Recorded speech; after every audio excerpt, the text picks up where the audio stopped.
on her great program, and her father, who is the director and brainchild behind all of this. Gary thinks I know how to cook, so, you know, I really don't, but I think I know how to grill a little bit, and so Gary asked me and Danielle if I'd talk about that tonight. I grew up in St. Louis in the Midwest, and in my family, if the word cooking came up, somebody'd go turn the grill on. I know in some families, when you mention cooking, when you mention eating anyway, everybody goes and gets in the car. And in some families, when you say eating, of course, it's a pretty big ritual of cooking. And in my family, it was turning on the grill. So Gary asked me to talk about that, and that's what we're having tonight. We're actually going to have chicken, and we're going to marinate it and grill it. And I prefer to get the type of the chicken breasts that have the bone in and the skin on, because that's where all the taste is, even for you health nuts.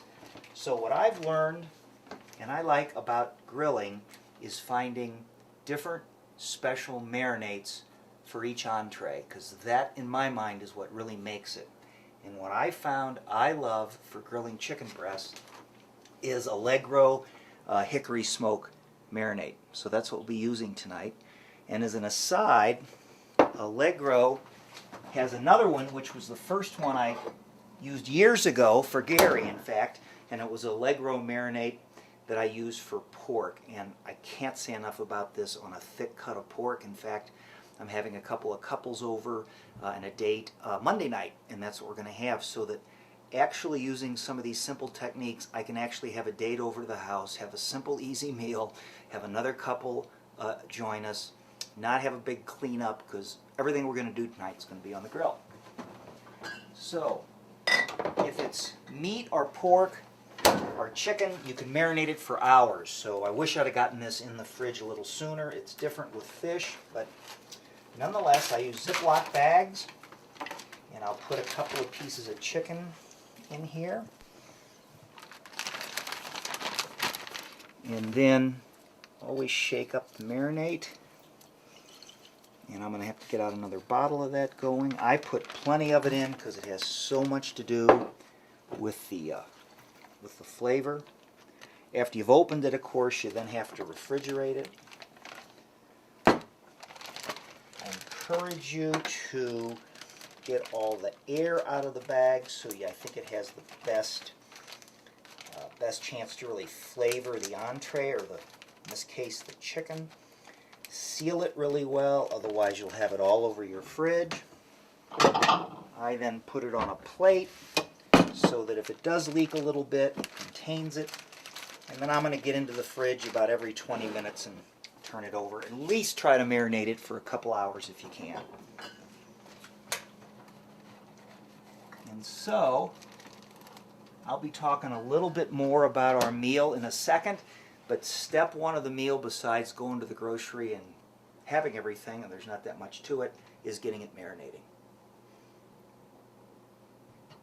Everything's going to go on the grill tonight. The one thing that takes a little more effort to get it on the grill, but it's the way I was shown to do it, and I sure like it this way, is the corn. We're in Colorado. By the way, we're in Aspen, Colorado right now, and this is Olathe sweet corn. We all just wait for it, and it's just now at all the farmers markets. We got it there this morning.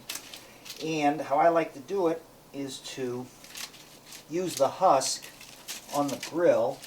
So you need to clean it, get all the straw out of it. And I'm going to butter it, and I'm going to put pepper on it, and then layer the husk back on it to protect it. And we're going to grill it then for about 20 minutes, and it'll kind of caramelize the butter.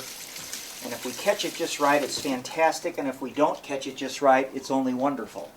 And you got nothing to clean up. The toughest part, and we'll show that later, is taking all of this off after it's hot. But we'll worry about that at another time. We'll just do one more here. And then we'll go on to the salad. I'm sure all of you out there have some of your own ideas on the best way to grill corn on the grill. And there's sure plenty of good ones. But I guess you'd say this is my favorite. So get all of that out of here.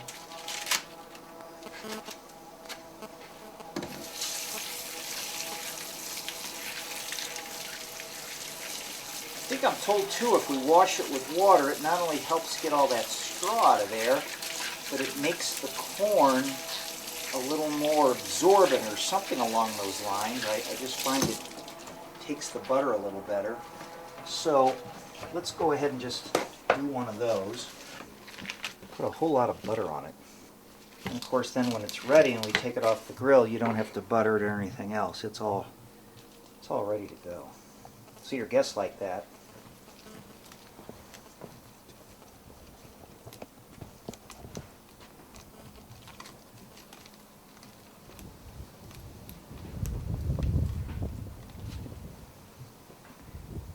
Again, I want to thank Danielle for asking me to do this. I've so enjoyed watching her programs and her great recipes.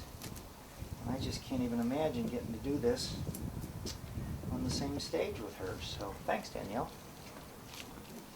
So that's how we're going to butter it. And then I just like to put a whole lot of pepper on it.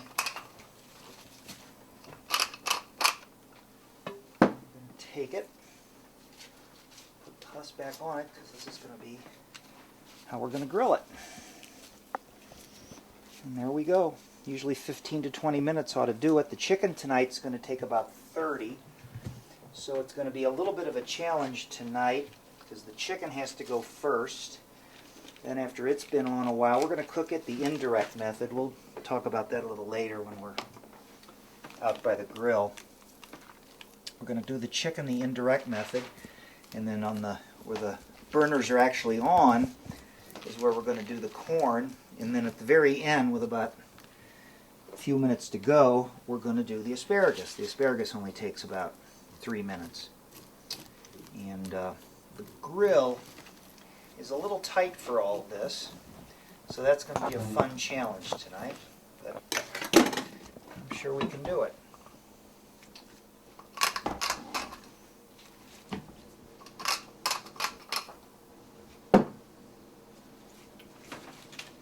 So,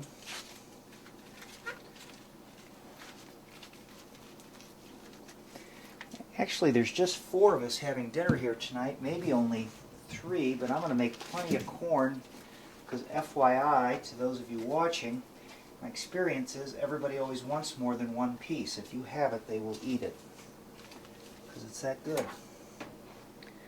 And I think it's pretty healthy too. And we've been waiting for it to come to the market.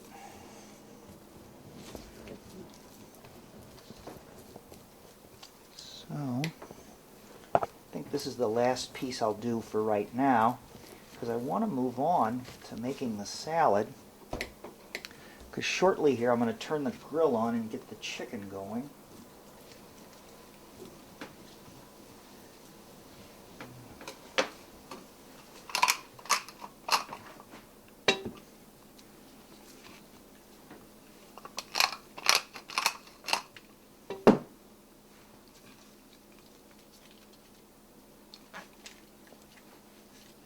So, that's my favorite way to do the corn. We'll see how it tastes tonight. So now we will start, if we can, right here, get our salad ready. And we have our spring mix we're going to use tonight, which is my favorite. 3 or 4 people. And that's about how I do it. I just kind of count it out right there. We're going to put a lot in here, a lot of different things.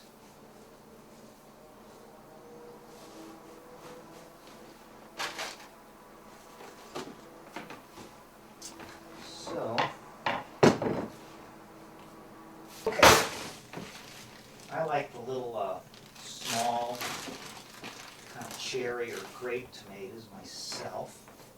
They are delicious right now. You just kind of eat them along the way as you do this. And there's all kinds of ways. You guys have done a lot of salads.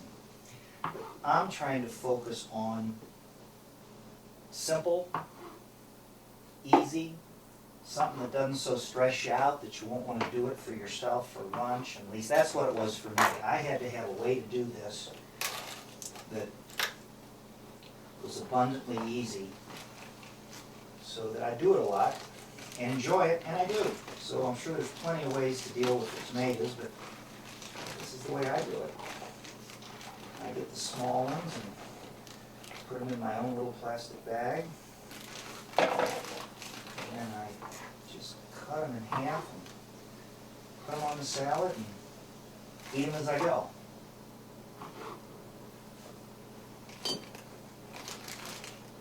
Danielle had, when she asked me to do this, I said I really wouldn't know any way to do it besides just kind of explaining, you know, what works for me. And she said that would be fine. So that's kind of how I'm doing it. One of my guests tonight, I happen to know, doesn't love tomatoes as much as I do, so we'll stop right there. And then I always put some kind of cheese on, either goat or blue. And I think tonight we're going to put blue cheese crumples on. I just get it already crumpled.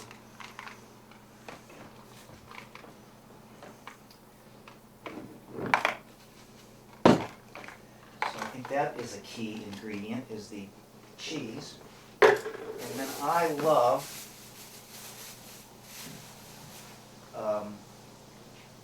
the red onions. And by the way, interesting, well, this, anything that I do here is just what I figured out to do. So I gotta tell you, if you had any of this shown to you completely differently, I guess I'd probably follow that way of doing it. So this is just kind of a street version. I used to kind of chop the onions up, but then I found, I think it's kind of more attractive. Just, it's a little harder to eat, but I think it's a lot more attractive on the plate this way. And I have no idea what any kind of cooking school will tell you about this, because I haven't taken the time to go to a cooking school. And I don't remember any of this growing up from my mom. So this is what I do. That's about all there is to it. I think this way just looks a little more attractive.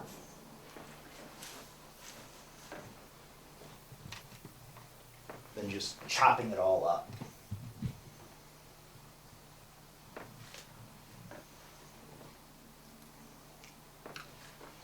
Okay. So we've got the onions. We've done the tomatoes. Our last thing is, and I get this, all the different stores have it. You know, this happened to come from Whole Foods actually, and it's over in the bulk food area, and it's a mix of pistachios and nuts and raisins and almonds and pistachios, and it's just fantastic. A lot of people use it for trail mix. Some places call it Diet Delight, I think. But it's fantastic on a salad. You will get rave reviews for including that item. And I really think that's it. We will talk about the salad. Well, we can mention that now. Tonight I've decided to really give a treat to my guests. I've come across this. I like finding special little salad dressings at the stores. And I'm going to mention two of them tonight. Actually, the one we're not going to use tonight, but I just couldn't do this without mentioning it, is called Garlic Expressions. And I found this down in Florida, and I use it to marinate sea bass. And it's incredible. And maybe if Danielle likes this show, she'll let me do a show on that. Nonetheless, this item is made in Ohio, and it's the only item this company makes. Let me see if I can get the Lamar Foods, Perrysburg, Ohio, and I've called them, and it's the only item they make. And they can tell you where they get the hops, where they get the vinegar, where they get every ingredient, the pride they take in this item. And I can't say enough about this salad dressing and as a marinade. It's great on any white fish, great salad dressing, great to marinate chicken. That would be another way to do chicken. So that kind of turned me on to the idea of finding special dressings and marinades to let me cook the way I wanted to, which is easy, simple, and yet have a sense of being special. We're not going to use that salad dressing tonight, though. We're going to use another one that I found called Bragg Organic Healthy Vinaigrette, and it's my new favorite. So we'll see what my guests think tonight. We're going to use that on the salad. They make 2 salad dressings, and their other one is ginger and sesame, and it's out of this world, and it is wonderful for marinating grouper. So I think it's time to go outside and turn on the grill so that I'll see out there and we'll get things going there.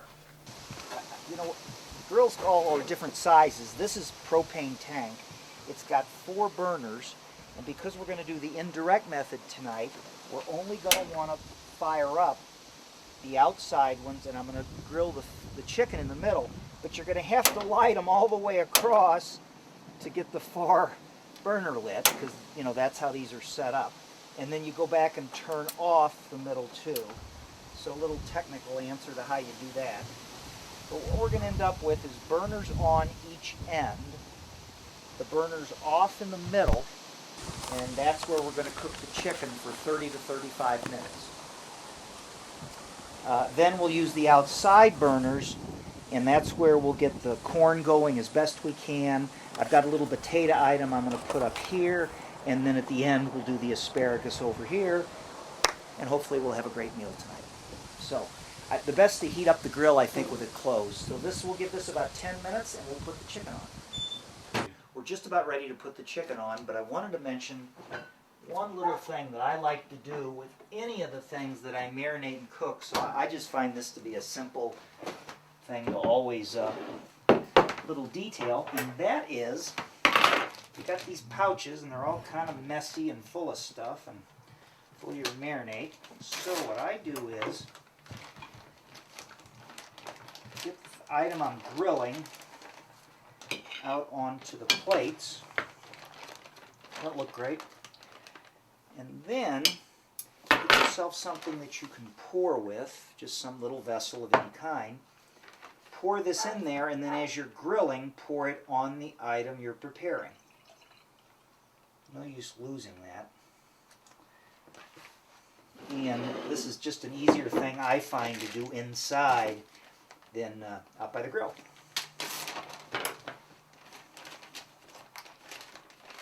So whether you're marinating chicken or steak or fish or whatever,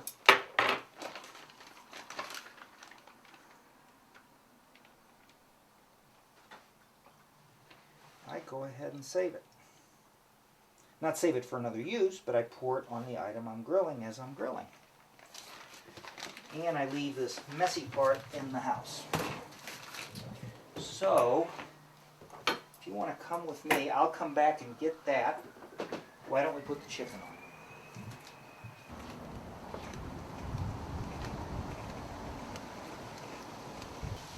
So again, as you recall, we only have the burners on the end outside, and I'm only cooking 4 pieces here, so we're really fortunate we'll have plenty of room.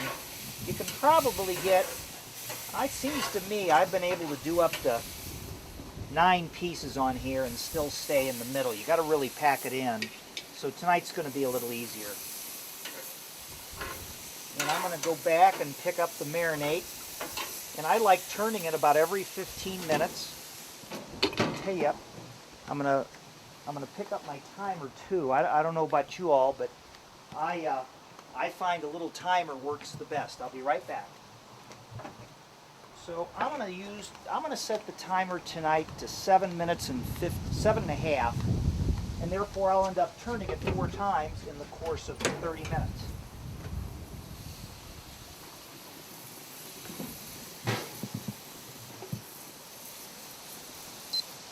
And I don't know how some people do it. I couldn't grill without some kind of a timer. So I'm going to set it at 7.5. So I'm going to turn them 4 times in the course of 30 minutes. We're welcome, guys. We're in Aspen. I mentioned that a little earlier on the program. The location where we are in Aspen is an area called West Buttermilk, and that's my dog. That's Jake, which we should probably have out here, but I've got him on the side really right now. West Buttermilk is an area in Aspen kind of between the Buttermilk Ski Mountain and the our little kind of sleepy airport here in the valley. And what I love about this location is I've got almost 360-degree views. Behind me is, if you look up above, that's Ruthies. For you skiers, that's Aspen Mountain, and we're actually seeing Ruthies run right there. And if I don't know if the camera can pick it up, you can actually see a ski lift if you look real closer. Then you come down to Shadow Mountain, we call that, and we find that interesting because in the winter, because the sun is on a lower horizon, it actually puts town into shadow about 3 o'clock, and the West End, which is where Lewis lives. Out here right in front of me is one of our golf courses. We have a few of them here in town, and that's Maroon Creek. And just past that, we can actually see a couple holes of our just fantastic city golf course, one of our real prides here in Aspen. Across the way here, if you look out this direction, is Starwood. And I mention that because a lot of you may have heard of the name Starwood, because of course that was where John Denver lived and made it pretty popular. And if we went around to the other side of my house and looked down, we'd actually be looking out over Owl Creek, for those of you that really know Aspen. And you know, it's really a wonderful and remarkable place to get to live. I moved here in 2000. I spent my first adult life actually in Dallas, and I was had a business there for 30 years and had a chance to sell it, and that gave me the chance to move here 10 years ago and start an outdoor lifestyle and learn how to cook for myself and grill and eat healthy and things like that. We're really filling up the grill tonight, and we're going to have to be kind of strategic with how we prepare the corn, make room for the asparagus. You know, it's a little point, but I guess when you're preparing food, when it's just yourself, it doesn't matter as much, but you know, to some degree, you're trying to have everything be ready at the same time. So, that's the chicken's been on 7.5 minutes, so I'm going to reset that. I'm going to start it again. I'm going to turn it.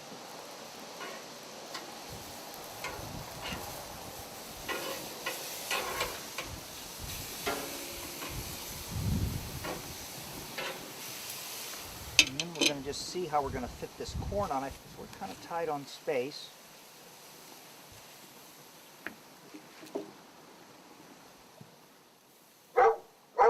Oh, Jake. Oh, Jake. Jake, you never bark. Yes, I do. Okay. So we'll come back and roll the corn about every 3 or 4 minutes.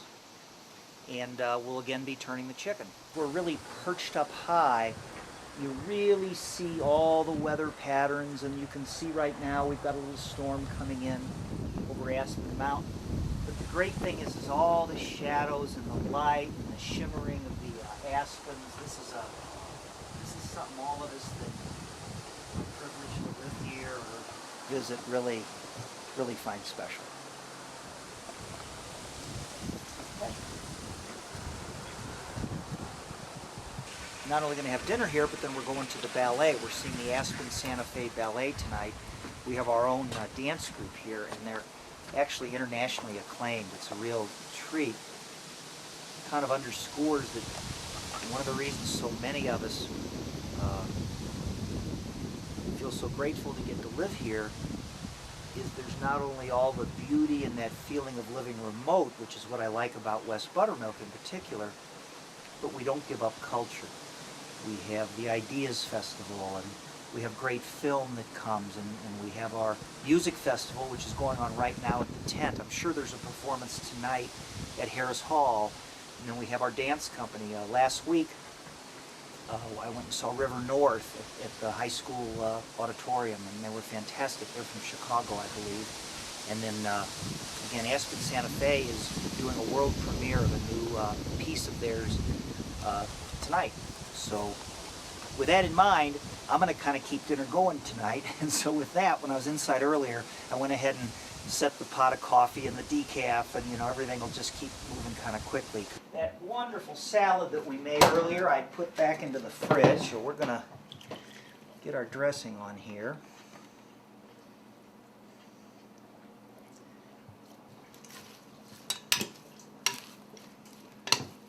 Oh my goodness, this looks great. And just for the sake of simplicity, I'm going to go ahead and put it on the plates inside. We're actually eating outside tonight. It's a really nice summer evening here in Aspen, so we can eat out. But I find that it just can be easier sometimes unless you have a larger group. Okay, we're really coming to the end. We've had our salads. I thought it turned out great. I think the salad was delicious, actually. We're now going to put on the asparagus. I came out a little bit before you, I must admit, and I moved the corn all over to this other side because we had to make some room on the grill, of course, for the asparagus. I think we're okay there. And this just needs to be on a couple, 3 minutes. Roll it around, and hopefully there you can see, I don't know if we can zero in on all that, there's our meal for the evening. We have the chicken breasts, the corn, asparagus, and twice baked potatoes. And actually inside there's going to be nothing to clean up because I've already done that through the prepping. And I think it's just going to all turn out great. So we've got about 3 more minutes and then we're going to have dinner. Wish you guys could join us. It's a beautiful night in Aspen. Mention to my guests, Gary, director and producer and cameraman. This will, without a doubt, be the hottest part of this meeting.